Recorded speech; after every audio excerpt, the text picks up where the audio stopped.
Hello students, CA inter law का जनवरी 26 के paper के हम एमसीक्यू सॉल्व कर रहे हैं। पेपर आपने दिए ही है तो आपको पता है, थोड़ा सा एमसीक्यू में 2-3 एमसीक्यू घुमा दिए, बाकी ओवरऑल एमसीक्यू आसान थे और सब्जेक्टिव मैं मानता हूं एमसीक्यू से ज्यादा आसान था। तो चलो हम पेपर को सॉल्व करते हैं। फर्स्ट केस स्टडी, ये नंबर तुम्हारे देख लेना, कहते हैं इसमें कौन से पर दे रखी, क्योंकि ये ऊपर नीचे आई से जंबलिंग करती है। एक एलएलपी बनी, बाद में प्राइवेट कंपनी में कन्वर्ट हुई। अब इसको फंड रेजिंग करनी है, एक राइट इश्यू ला रही है और एक प्राइवेट प्लेसमेंट। तो राइट इश्यू अपना सेक्शन 62, कंपनी ने राइट इश्यू का ऑफर भेजा है 2 डेज का, जबकि नॉर्मली राइट इश्यू के लिए टाइमिंग मिनिमम 15 डेज और मैक्स 30 डेज, पर मिनिमम 15 डेज का टाइम प्राइवेट कंपनी कम कर सकती है अगर consent of 90% members in number मिल जाए। इस क्वेश्चन में 94% की कंसेंट मिल गई, तो ये टाइमिंग में अपना कोई इश्यू नहीं है, तो ये राइट इश्यू वैलिड है क्योंकि कंपनी को 90% से ज्यादा मेंबर्स की कंसेंट मिल गई। तो इसका आंसर ए हो गया। सेकंड देखो, कंपनी पीपी प्राइवेट प्लेसमेंट ला रही है सेक्शन 42। एक फाइनेंशियल ईयर में तुम मैक्स 200% को कहते हैं इसमें प्राइवेट प्लेसमेंट का ऑफर दे सकते हो, पर उसमें QIB and employees of ESOP count नहीं होते। तो अगर अपन उन दोनों को हटा दे तो ये डेटा 200 को क्रॉस नहीं कर रहा। तो सेकंड देखो, ये आंसर कहते हैं इसमें क्या बन जाएगा, डी। ये कहते हैं इसमें पब्लिक ऑफर नहीं है क्योंकि क्यूआईबी और एम्प्लॉयज अंडर ईसोप काउंट नहीं होंगे, तो उनको लेस करके टोटल कितनी आ गई, 190। अगली केस स्टडी लेते हैं। कंपनी एजीएम बुला रही है, इन्होंने अपॉइंट किया है मैसर्स विकास एंड एसोसिएट्स को स्टैट्यूटरी ऑडिटर। तो ऑडिटर बना दो, कोई दिक्कत नहीं है। विकास रेड्डी पार्टनर है, ठीक है। विकास रेड्डी की स्पाउस के पास 10,000 shares at the rate 100 each. देखो, अगर ऑडिट फॉर्म को कहते हैं इसमें पार्टनर बनाया जाता है तो 141(3)(d, ना तो उसके ऑडिटर के पास, ना उसके रिलेटिव के पास, ना उसके पार्टनर के पास कोई शेयर होने चाहिए। रिलेटिव 1 लाख फेस वैल्यू के शेयर्स होल्ड कर सकता है, पर यहां रिलेटिव के पास देखो कहते हैं 10 लाख की वैल्यू के शेयर्स हो गए, ये अलाउड नहीं है, तो ऑडिटर डिस्क्वालिफाइड हो जाएगा। फर्म ने 50 लाख का लोन ले रखा है उसी कंपनी से और अनपेड चल रहा है, तो इंडेप्टनेस तो कितनी अलाउड थी, 5 लाख की, गारंटी 1 लाख की अलाउड थी। कंसल्टेंसी सर्विसेज टैक्स की दे रहा है, तो ये कोई प्रोहिबिटेड सर्विसेज नहीं है। ऑडिट फर्म ने एलिजिबिलिटी सर्टिफिकेट नहीं दिया अपॉइंटमेंट से पहले, ये तो मैंडेटरी है, देना पड़ेगा। तो थर्ड का आंसर बी हो गया, सर्टिफिकेट बाय ऑडिटर देना होता है।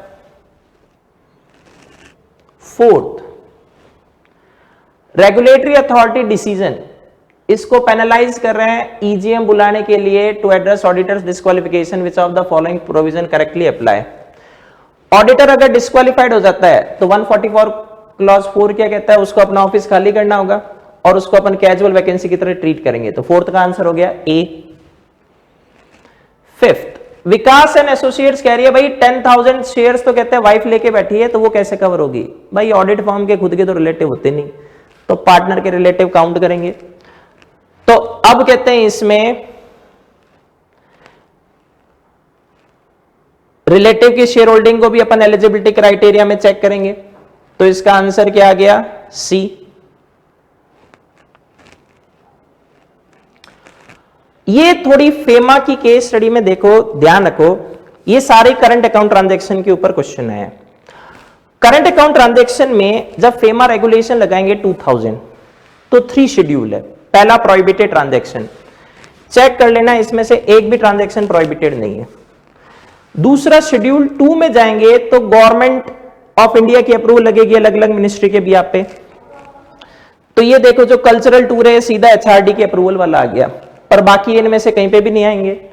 शेड्यूल 3 में जब अपन जाएंगे तो हम देखेंगे 2 पार्ट है, एक फैसिलिटीज फॉर इंडिविजुअल, उसमें आरबीआई की अप्रूवल लगेगी पर उसका एक भी ट्रांजैक्शन नहीं है। दूसरा कहते हैं फैसिलिटीज फॉर नॉन इंडिविजुअल, उसमें भी कहते हैं इसमें आरबीआई की अप्रूवल लगेगी पर उसका भी ट्रांजैक्शन नहीं है। फिर एक नोट दे रखा है, अगर कोई ट्रांजैक्शन तीनों ही कहते हैं इसमें शेड्यूल में नहीं आता है तो फ्रीली परमिसेबल है। तो देखो गौर से, ये उन शेड्यूल में नहीं आ रहा तो ये फ्रीली परमिसेबल है, ये भी नहीं आ रहा, ये फ्रीली परमिसेबल है, ये भी नहीं आ रहा, क्योंकि ये जो पॉइंट था वो किसके लिए दे रखा था, जो स्टेट गवर्नमेंट या पीएसयू है वो ऐड दे रही है $10,000 से ज्यादा, तो कहते हैं मिनिस्ट्री ऑफ फाइनेंस की अप्रूवल लगेगी, वो तो बना नहीं, तो ये भी फ्रीली परमिसेबल है। तो ये ऊपर वाले तीनों फ्रीली परमिसेबल मान रहे, और इसके लिए एचआरडी की अप्रूवल लगेगी। तो first question, royalty remittance freely permissible, A. दूसरा, जो ये पेमेंट अपन कर रहे हैं फॉरेन प्रिंट मीडिया और वाला, ये तीनों शेड्यूल में नहीं आया, ये फ्रीली परमिसेबल है, और इसके लिए एचआरडी की अप्रूवल लगेगी, मतलब गवर्नमेंट की अप्रूवल। तो इसका आंसर हो गया बी, 6 का ए, इसका बी। सिमिलरली 8th में वो कहीं पर भी कहते हैं प्रोहिबिटेड में नहीं था और उन दोनों शेड्यूल में नहीं है, तो ये भी फ्रीली परमिसेबल है, क्योंकि शेड्यूल 2, 3 में इसको ले जाके फिट कहां करोगे। केस स्टडी 4 लेते हैं। एक लिस्टेड पब्लिक कंपनी है, इसने शेयर प्राइस को मैनिपुलेट किया है, ठीक है। कंपनी का मैनेजिंग डायरेक्टर अरविंद है, उसको लायबल किया गया 447 companies act, similarly SEBI act. देखो ऑफेंस एक है, तो सजा 2 जगह क्यों मिलेगी, किसी भी एक ही तो जगह मिलेगी। अब अरविंद कह रहा है कि सर मेरे को पनिश ट्वाइस नहीं किया जा सकता, बिल्कुल सही बात है। Fine impose under SEBI act can not be recovered, अच्छा क्यों नहीं होगा भाई। चलो क्वेश्चन देखते हैं। सेबी एक्ट ने एक्सक्लूड नहीं किया है सीआरपीसी को, मतलब सेबी नहीं बोल रहा कि हम सीआरपीसी को फॉलो नहीं करेंगे, तो सीआरपीसी एप्लीकेबल हो सकती है। अब सेक्शन 25 जीसी पर जाओ, रिकवरी ऑफ फाइन कैसे होता है, या तो आईपीसी का सेक्शन 63 to 70 या सीआरपीसी। तो यहां पर देखो फाइन रिकवर हो सकता है, तो बी, तो 9th का क्या आ गया, बी। फिर 10th, which of the following statement correctly applies to mister Arvind's claim for double punishment. इस क्वेश्चन में देखो बी और डी तो सीधे ही गलत है, अब बचे कौन से, ए और सी। ए में ही कह रहा है कि ट्रायल ही नहीं हो सकता, ट्रायल तो चलने दो ना, फर्क क्या पड़ता है। सेक्शन 26 क्या कहता है, पनिशमेंट दोनों जगह नहीं मिलेगा। मैं थोड़ा सा सी में अटका, ये कन्विक्टेड वर्ड नहीं आना चाहिए था, तो मेरे को लग रहा था कि ए आंसर कहता है, इसमें फिर बनाऊं, पर एक बार कन्विक्टेड वर्ड को अपन हाइड कर ले, क्योंकि सेक्शन 26 में कन्विक्टेड वर्ड है ही नहीं, प्रोसिक्यूशन एंड पनिशमेंट कहते हैं, इसमें वर्ड दे रखा है। तो बेटर आंसर मेरे अकॉर्डिंग सी है, पर आई से को कंसीडर करके ए और सी दोनों के नंबर देने चाहिए। देखो लॉ इंटरप्रिटेशन का गेम होता है, अच्छे से अच्छे इंडिया के पढ़ाने वाले कहते हैं इसमें टीचर्स एमसीक्यू सॉल्व नहीं करवाते, उनको डर लगता है। अभी सितंबर 25 में देखो आईसीए ने 3 एमसीक्यू के 2-2 आंसर दिए, जबकि एक का तो 2 बनता ही नहीं था, ठीक है। एक का और वो 2 आंसर आना चाहिए था, जो जीसी का कहते हैं इसमें इमूवेबल प्रॉपर्टी का था क्वेश्चन, उन्होंने कहते हैं इसमें प्रेजेंट वर्सेस फ्यूचर 2 बेनिफिट में से एक पिक करने को दिया है, ठीक है। तो benefits to arise out of land पे जाओगे तो नो डाउट कहते हैं इसमें फ्यूचर बनता है, लेकिन अगर मॉड्यूल की लैंग्वेज देखोगे और आईसीए के और क्वेश्चन देखोगे तो इसमें benefits arising out of land भी है, मतलब प्रेजेंट भी है, ठीक है।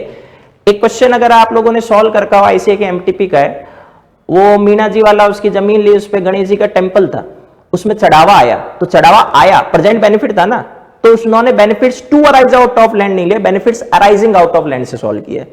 लॉ इंटरप्रिटेशन का गेम है, कई बार सुप्रीम कोर्ट तक केसेस चले जाते हैं, 10-10 जजों की बैच बैठती है, कुछ कहते हैं हाँ ऐसे करो, कुछ कहते हैं वैसे करो, तो जहां लॉ क्लियर नहीं है वहां तुम आंसर एक कैसे बता सकते हो, ठीक है। तो कम से कम वीएसआई तुम्हारे ये कहते हैं इसमें क्वेश्चन के आंसर तो सॉल्व करवा रही है भाई। बाकियों में जिनको लगता है कि हाँ ये आंसर तुमने गलत बताया, सही बताया, आओ मैदान में सेम डे सॉल्व करा के बताओ, तब पता चलेगा, केवल बोल वचन करना आता है। लास्ट केस स्टडी लेते हैं, ये एक एलएलपी है, 3 पार्टनर्स है, अर्जुन, अंजलि, नकुल, ठीक है। अर्जुन, अंजलि डिप्टी थे, नकुल ऑर्डिनरी पार्टनर है, 5 लाख दिए। नकुल ने विड्रॉ कर लिए 3 lakh for LLP bank account without prior consent और पर्सनल कार लोन चुका दिया। अबे नालायक, तेरे घर का पैसा था क्या। एलएलपी को मेजर बिजनेस लॉस हुआ, उसने एक वेंडर को 7 लाख की पेमेंट नहीं की। अंजलि फॉरेन चली गई, ठीक है, पर स्टिल है तो डीपी। एलएलपी ने एक नया पार्टनर एडमिट किया, भीम, अर्जुन का रिलेटिव है, पर इसके एडमिशन के बारे में रजिस्ट्रार को नहीं बताया, जबकि बताना तो चाहिए था। एलएलपी ने 10 लाख बोरो किए शर्मा से और वो बिलीव करा कि Anjali was still acting managing the firm.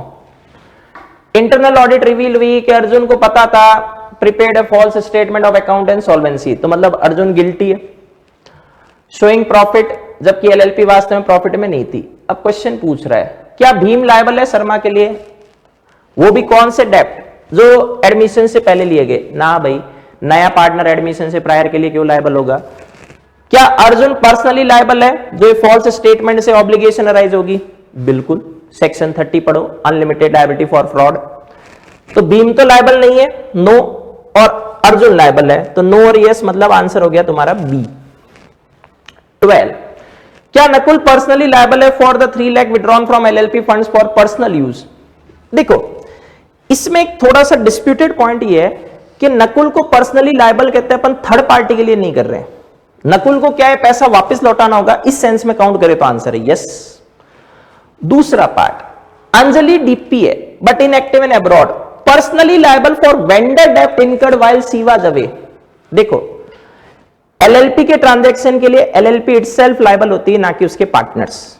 DP है, ठीक है, डीपी नॉन कॉम्प्लायंस के लिए लायबल माना जाता है, पर यहां नॉन कॉम्प्लायंस की बात तो है नहीं, तो इसका आंसर बनेगा नो। ठीक है, तो ये हो गया यस और ये हो गया नो। अब ये यस नो किस में बैठा? डी में। एक केस स्टडी और आ गई। सनसेट प्राइवेट लिमिटेड एक प्राइवेट कंपनी है, चलो अच्छी बात है। बोर्ड डिसाइड कर रहा है, फंड रेज कर रहा है, किससे? डायरेक्टर रमेश से। उसने 25 लाख कंपनी को दिया, उसने ओरली डिक्लेरेशन दे दिया पर रिटर्न नहीं दिया। देखो, डायरेक्टर पैसा दे रहा है, वो डिपॉजिट कम नहीं होता है जब रिटर्न डिक्लेरेशन है। ठीक है, कोई बात नहीं। फिर कंपनी ने नोटिस इनवाइट करने के लिए public promising 11% interest with in 15 days 80 lakh were collected, blah blah blah. Company ने कहते हैं इसमें ना तो किसी डिपॉजिटर ट्रस्टी को अपॉइंट किया, ना डीआरआर अकाउंट में पैसा ट्रांसफर किया है। सेक्शन 76 पे सेक्शन 73 भी लगता है।